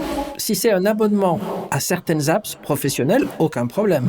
Si c'est un abonnement pour avoir le droit d'utiliser l'OS du casque, c'est-à-dire les fonctions basiques, là non, je ne suis pas du tout d'accord. Bon, on va devoir attendre pour savoir ce qu'il en sera. En tout cas, Apple s'inspirera peut-être du modèle utilisé par Microsoft avec HoloLens, dont les apps tierces nécessitent effectivement un abonnement. Allez, on tourne une page et on se retrouve avec nos serviettes sur les genoux pour le dîner d'Ellie. Entrée plat dessert, c'est la table d'Ellie, ton dîner comme tous les jeudis dans iWeek, la semaine Apple. Ellie, eh ben, on a faim. Quel est le menu et par quoi on commence ? Eh bien, on va commencer par une petite info sur les relations entre Apple et les Pays-Bas, et Apple qui persiste et reste sur ses positions, préfère payer une amende jusqu'à concurrence de 50 millions d'euros, c'est-à-dire comme l'amende est de 5 millions d'euros par semaine, ils préfèrent reculer de 10 semaines, quitte à ce que ça leur coûte de l'argent, plutôt que de plier et d'autoriser les apps tierces dans l'état actuel du marché. Et pour l'instant, ce qu'on sait, c'est qu'ils ont déjà été condamnés 3 fois sur 10, donc ils ont déjà payé 15 millions d'euros 4 fois, sans rien dire. Ouais. 4 maintenant ? Ah oui, bon, peut-être effectivement. Peut-être que là, oui, tout à fait, tu as peut-être raison. Toutes les mais semaines, donc, ça ils tombe. peuvent aller jusqu'à 10. Et puis après, est-ce qu'ils vont recommencer à 0 et continuer ou pas ? Je ne sais pas. Mais en tout cas, non seulement ils restent sur cette position, mais ils disent que de toute façon, ils prendront une commission de 27% pour ces apps-là, quoi qu'il se passe. Donc, ils ne plient pas. Ils restent sur leur position inflexible. Bon. Apple a de l'argent. Apple peut se permettre. Ouais. Mais quand même, ça fait quelques millions. Hein. Mais ouais. Ouais, Ensuite, mais c'est tout le problème de ces trucs-là. Hein. C'est pas assez cher. Hein. Fabrice ? Ça fait 10 iPhone 13 Pro Max, c'est tout. Non, mais voilà. Non, mais c'est là que les États prennent position et mettent en place des actions. Ça me paraît indispensable. De toute façon, c'est les États qui décident. Mais là, l'amende telle qu'elle est, Apple s'en fout, quoi. Visiblement. Oui, c'est un petit pourboire, quoi. Exactement. C'est le type à la fin du dîner. Alors Ellie, on est prêt pour le plat de résistance. Oui, alors le plat de résistance, c'est un peu les vieux démons d'Apple qui ressurgissent de temps en temps, parce qu'on a appris, grâce à nos confrères de MacG qui ont publié l'info tout à l'heure, que en fait certaines applis d'IPTV, donc pour regarder la télévision sur sa tablette ou sur son Mac, donc tels que MyCanal, très connu, ou Molotov, n'ont pas le droit de diffuser certains contenus qui déplaisent à Apple, et ces contenus, c'est bien sûr des contenus de type pornographique. Donc ceux qui regardaient le film du samedi soir à minuit, je sais que personne d'entre vous ne regarde, mais si vous voulez regarder ça sur MyCanal, ils peuvent pas, parce qu'en fait Apple bloque le contenu sur non seulement les smartphones, les tablettes, mais aussi sur l'Apple TV. Donc en fait vous vous retrouvez non pas à entrer votre code parental, parce que c'est bien de protéger les enfants et tout ça, et d'avoir un code parental depuis très longtemps, depuis que Canal existe, ils ont ça et c'est très très bien, mais simplement Apple met un sens interdit, il dit ce contenu peut heurter la sensibilité du public, et donc il refuse de le diffuser. Attends, que Canal veuille, eux ne veulent pas. Tu payes un abonnement à Canal+, tu achètes un Apple TV et tu ne peux pas en regarder. L'état. Non. Et d'ailleurs, il y a, apparemment, je suis pas allé voir, hein, mais je veux bien croire les journalistes qui ont fait le test, il y a un contenu dans Canal+ sur le décodeur traditionnel, sur du contenu érotique, voire pornographique, qu'on peut revoir en replay. Et cette section, en fait, s'efface dans MyCanal. C'est-à-dire que je crois qu'il y a une microseconde où elle devrait apparaître, mais après, elle disparaît. C'est-à-dire que vous n'y avez pas accès sur la plateforme iOS ou tvOS. Donc, ce qui est un tout petit peu exagéré, je trouve, parce qu'après tout, il y a des adultes consentants qui savent ce qu'ils font, qui payent des abonnements. Il y a même un supplément Canal pour ceux qui veulent, Dorsel TV et quelques autres chaînes. Ça existe, hein. Et mais pourquoi ils n'auraient pas le droit de regarder ça sur leur Apple TV? Je sais pas. Apple, des fois, va un peu loin, mais c'est de l'époque où Steve Jobs avait dit à un journaliste qui lui posait la question que ceux qui voulaient regarder de la pornographie avaient qu'à acheter des téléphones Android et non pas des iPhones à l'époque. Bon, et donc on constate, et le paradoxe, pourquoi je dis que c'est un paradoxe, c'est parce que certaines séries sur Apple TV et plus, ou certains livres sur l'App Store, depuis quelques années, on sent qu'il y a quand même un léger glissement. Vous pouvez quand même acheter très facilement la série 50 nuances pour ceux qui veulent, ou lire certains romans un peu érotiques si vous le souhaitez, mais pas de télévision, pas de pornographie à la télévision pour le moment, en tout cas pour Canal. Voilà. Bon, il fallait juste le signaler. Bon, fais gaffe, tout à l'heure tu as utilisé le mot section, et dans section, c'est que de la phonétique, mais j'ai entendu sexe. Et fais gaffe parce que on risque de se faire blacklister juste pour ça. Ah bon, moi je dis ça, je dis rien. Aïe. Bon, je ferai attention à mon accent. Bon, et bon, alors, est-ce que le dessert va nous réjouir un peu plus alors? Parce que pour l'instant, c'est pas des très bonnes nouvelles. Hein. Non, peut-être qu'on arrivera à le contourner, je ne sais pas. En tout cas, bon, le dessert correspond à un petit tuto très rapide parce que vous savez qu'Apple a sorti des aides pour les malentendants, et ils ont sorti en particulier sur les AirPods Pro depuis un certain temps une fonction qui permet en fait, qui s'appelle Conversation Boost, donc le boost de conversation, qui permet, lorsque vous l'activez, de privilégier le flux audio de la personne qui est en face de vous, par exemple quand il y a un brouhaha dans un restaurant ou des choses comme ça, et de bien l'écouter. Et donc, cette fonction existe, la seule chose c'est que personne ne sait l'utiliser. Enfin, peut-être il y a l'un de vous qui est allé au bout du truc, mais il a fallu que quelqu'un se penche et fasse un véritable tuto, parce qu'il faut faire toute une série d'opérations pour pouvoir l'activer. Il n'y a pas un petit bouton où on clique et c'est bon, pas du tout. Il faut vraiment faire toute une série de choses. Donc je vous le dis rapidement, hein. Donc il faut aller dans Réglages, puis il faut aller dans Accessibilité, puis ensuite il faut aller sur Audiovisuel, ensuite il faut appuyer sur Headphone Accommodation, je ne l'ai qu'en anglais, hein, mais vous traduirez.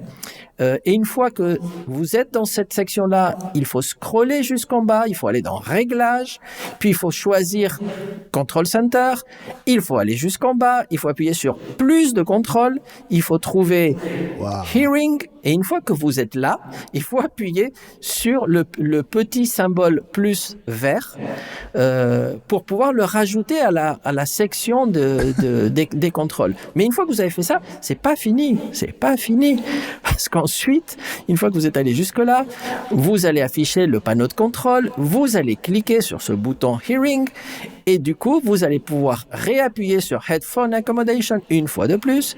Ensuite, vous allez cliquer sur Mode transparent. Et une fois que vous avez fait tout ça, vous pouvez le mettre on ou off. Voilà, donc une fois que vous avez tout fait et que vous avez l'habitude, ça peut aller assez vite, mais disons que c'est pas à la portée du premier venu, on va dire. Et toute la phase initiale qui consiste à mettre le bouton, en fait, le raccourci dans le control center, quoi. Dans le centre de contrôle, absolument, tout à fait. Après, c'est plus. Tu peux répéter, j'ai pas entendu. C'est parce que tu n'avais pas fait justement l'activation de cette fonctionnalité. Attention qu'Apple précise que ça risque de diminuer la batterie, parce que à partir du moment où c'est en place, ça consomme de la batterie. Donc c'est pour ça qu'ils ont mis un on/off pour que vous puissiez le désactiver lorsque vous n'en avez pas besoin. Et il précise aussi que c'est moins puissant que la fonctionnalité qui existait déjà qui s'appelait, je me rappelle plus, Live Listen, donc et qui consistait à poser son iPhone sur la table, pointer vers la personne et d'écouter dans les AirPods. Là, c'est différent puisque ce sont les AirPods qui focalisent le flux audio, mais c'est quand même plus pratique que de poser l'iPhone face à la personne en disant j'ai pas compris et lui tendre l'iPhone pour qu'il parle. Bon, mais c'est à tester en tout cas. Donc je vous donnerai le lien sur Twitter pour ceux qui veulent essayer de le faire, et on va tous essayer de le faire parce que j'avoue que je l'ai lu, je n'ai pas eu le temps de faire toutes les étapes, mais on va le faire et on va voir si effectivement on arrive à comprendre ce qu'il dit le monsieur, parce que des fois j'ai un peu de mal à suivre mes petits camarades quand ils parlent, donc je vais... Allô, voilà. Merci Ellie pour ce dîner à ta table 3 étoiles. À jeudi prochain pour un nouveau repas. Le tuto audio, comment libérer de la RAM sur votre Mac. Si je vous dis 8, 16, 32, 64, c'est vraiment la classe, le luxe. On compte en gigaoctets et aujourd'hui on parle de mémoire vive dans le tuto audio, oui. La fameuse RAM, tellement importante pour la vélocité de votre Mac. Les Mac M1 en ont une gestion très optimisée, mais sur un Mac Intel et même sur un M1, vous pouvez vous retrouver dans des situations où votre Mac rame, voire patauge complètement.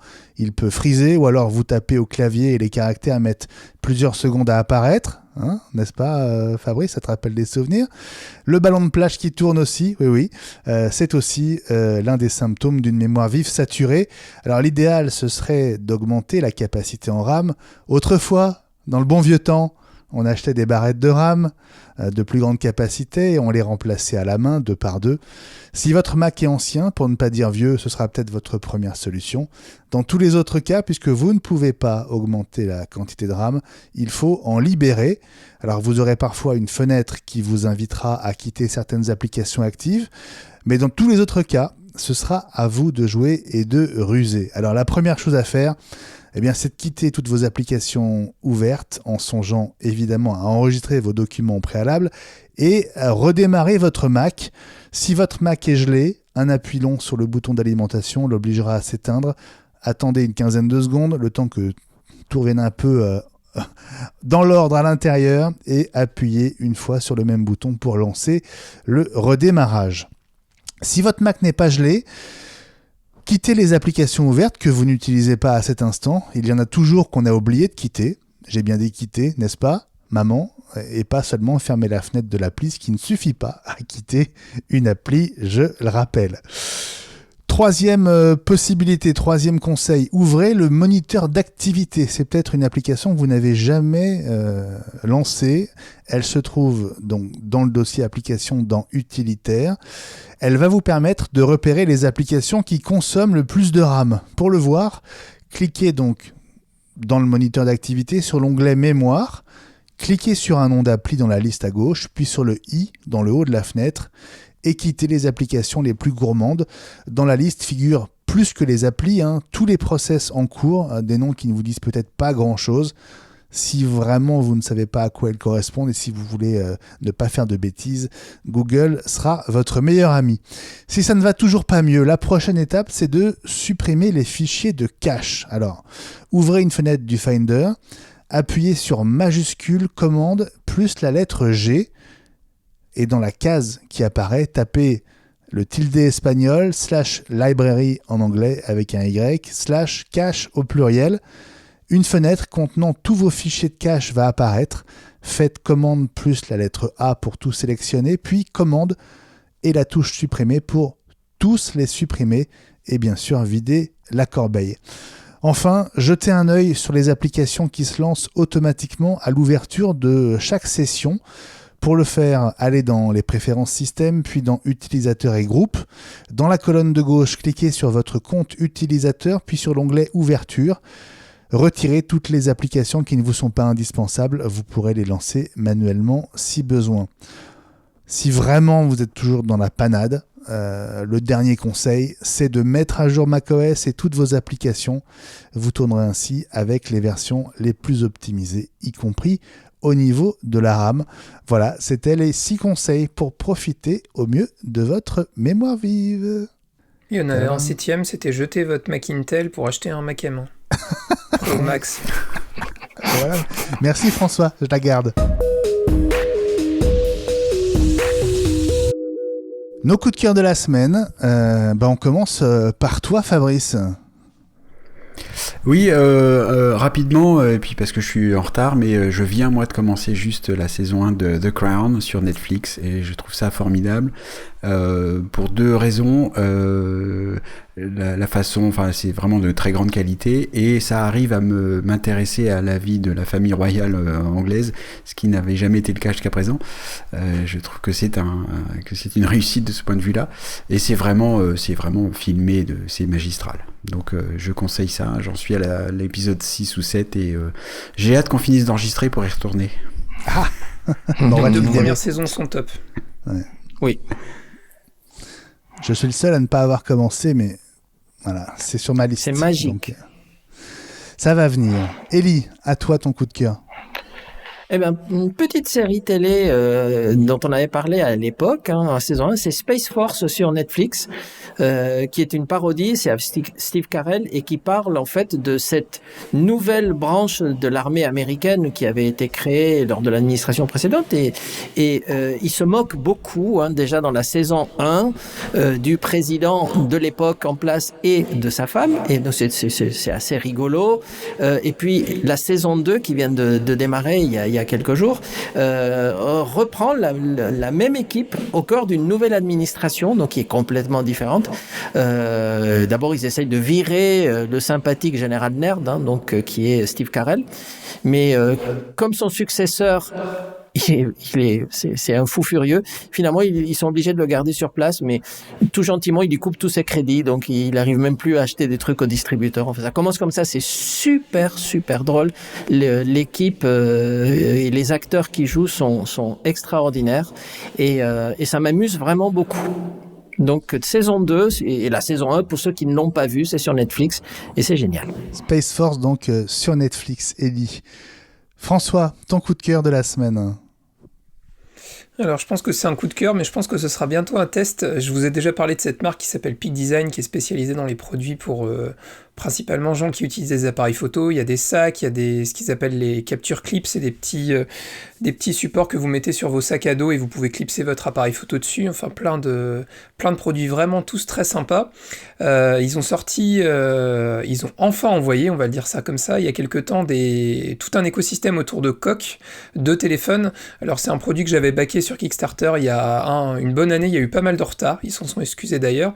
La spécificité de ces coques, c'est qu'elles sont compatibles à MagSafe, c'est-à-dire que vous retrouvez le principe des aimants Apple, ce qui est vraiment très pratique, ce qui marche bien, mais en plus, alors pour ceux qui ont la vidéo, je l'ai juste devant moi, Vas-y. il y a une petite fonctionnalité en plus, en fait, vous avez un petit carré, sur la chaîne YouTube. et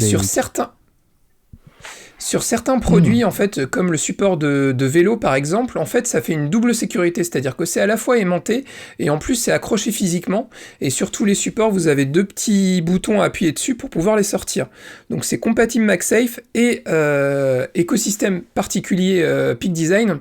En fait, pour l'anecdote, quand ils ont lancé le projet Kickstarter, c'était juste avant la sortie de l'iPhone 12, au moment de l'iPhone 12, et donc du coup, ils ont été un peu pris au dépourvu, ils ont réussi à adapter ça, donc c'est bien compatible avec les produits MagSafe, j'utilise ma batterie MagSafe régulièrement dessus, c'est vraiment hyper qualitatif, la coque est assez chère, elle vaut 35-40 €, et l'écosystème autour est assez cher aussi, mais vous avez un support de voiture, vous avez un support pour bureau, vous avez aussi un petit support pour mettre vos cartes bancaires, support de vélo, support de moto, support de VTT, vous pouvez l'utiliser en clip créateur aussi si vous voulez vous trimballer avec votre iPhone sur le sac à dos pour filmer. Enfin, il y a plein de produits super bien, et le gros avantage de Peak Design, c'est que les produits sont garantis à vie, c'est-à-dire que si vous avez un problème, vous avez juste à les contacter avec une petite photo, et généralement ils remplacent les produits sans trop de difficultés. Donc voilà, la marque Peak Design avec les coques qui sont proposées par Peak Design. Super François, merci. Et ben moi, mon coup de cœur, c'est aussi une série. Alors je viens de la commencer, elle vient de démarrer sur Amazon Prime. C'est Totem. Alors c'est une série qui vous plonge dans les années de la guerre froide. On se retrouve dès le premier épisode à Berlin-Est. On passe Checkpoint Charlie. Et c'est l'histoire de scientifiques et d'espions français qui cherchent à obtenir des informations du bloc de l'Est sur un système de missiles dans l'espace. Enfin voilà, c'est une sorte de guerre des étoiles avant l'heure. C'est avec plein d'acteurs assez géniaux, dont Lambert Wilson qui joue un patron des services secrets, un officier assez génial. On retrouve aussi l'ancien camarade d'Antoine Decaune dans Nulle part ailleurs. José Garcia, absolument. Aussi dans les services secrets, il y a une très belle distribution. L'esthétique est magnifique, tout, la lumière, les décors, on est vraiment plongé dans les années 60. Et donc je vous conseille Totem sur Amazon Prime.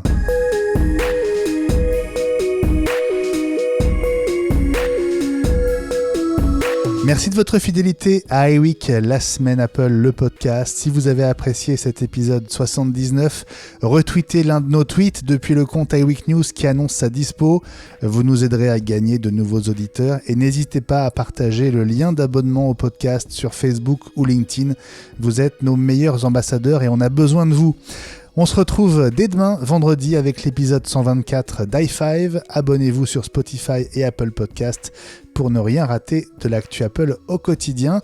On sera de retour, nous, avec iWeek jeudi prochain, 3 mars 2022. Ce sera l'épisode 80.